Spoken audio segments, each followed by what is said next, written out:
ಎಲ್ಲರಿಗೂ ನಮಸ್ಕಾರ. Cook with Moni ಚಾನಲ್ಗೆ ಸುಸ್ವಾಗತ. ನಾನು ನಿಮ್ಮ ಮೋನಿಶಾ. ನನ್ನ ಚಾನಲ್ನ ಲೈಕ್ ಮಾಡಿ, ಶೇರ್ ಮಾಡಿ, ಸಬ್ಸ್ಕ್ರೈಬ್ ಮಾಡಿ, ಫಾಲೋ ಮಾಡಿ, ಕಮೆಂಟ್ಸ್ ಮಾಡಿ. ಇದೇ ರೀತಿ ನನ್ನ ವೀಡಿಯೋಸ್ಗೆ ಸಪೋರ್ಟ್ ಮಾಡ್ತಾಯಿರಿ. ಇವತ್ತು ಬದನೆಕಾಯಿ ಗೊಜ್ಜು ಹೇಗೆ ಮಾಡೋದು ಅಂತ ನೋಡೋಣ. ಮೊದಲಿಗೆ ನಾನಿಲ್ಲಿ ಒಂದು ಕುಕ್ಕರ್ ತೊಗೊಂಡಿದ್ದೀನಿ. ಈ ಕುಕ್ಕರಿಗೆ 3 ಬದನೆಕಾಯಿ, 1 ಆಲೂಗಡ್ಡೆ, 4 ಟೊಮೊಟೊ,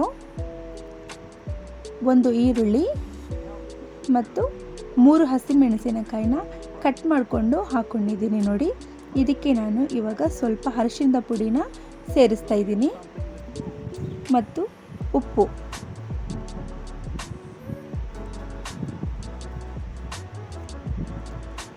ಹಾಕಿ ಇವಾಗ ನೀರು ಹಾಕ್ತಾ ಇದ್ದೀನಿ.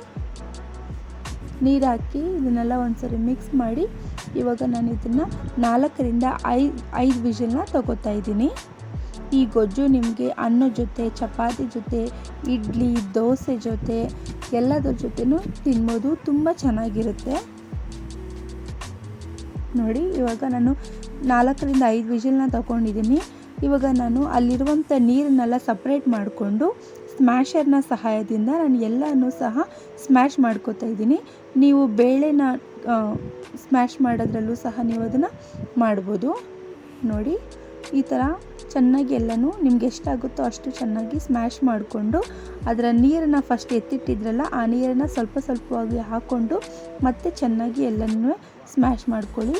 ಈಗ ಇಲ್ಲೊಂದು ಬಾಣಲಿ ತೊಗೊಂಡಿದ್ದೀನಿ. ಇದಕ್ಕೆ ನಾನು ಎಣ್ಣೆ ಹಾಕಿದ್ದೀನಿ. ಎಣ್ಣೆ ಕಾದ ನಂತರ ಸಾಸಿವೆ, ಜೀರಿಗೆ, ಈರುಳ್ಳಿ, ಒಣಮೆಣಸಿನ ಹಣ್ಣು, ಕರಿಬೇವಿನ ಎಲೆ ಮತ್ತು ಇಂಗು ಹಾಕಿ ಚೆನ್ನಾಗಿ ಮಿಕ್ಸ್ ಮಾಡಿ ಸ್ಮ್ಯಾಶ್ ಮಾಡಿದಂಥ ಮಿಶ್ರಣನ ಈ ಒಗ್ಗರಣೆಗೆ ಹಾಕ್ತಾ ಇದ್ದೀನಿ.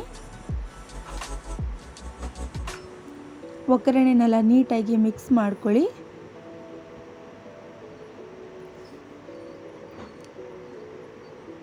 ಇದಾದ ನಂತರ ನಾನು ಇವಾಗ ಇದಕ್ಕೆ ಫಸ್ಟ್ ನಾವು ಇದು ಬೇಯಿಸ್ಕೊಳ್ಳುವಾಗ ಉಪ್ಪು ಹಾಕಿದ್ವಿ.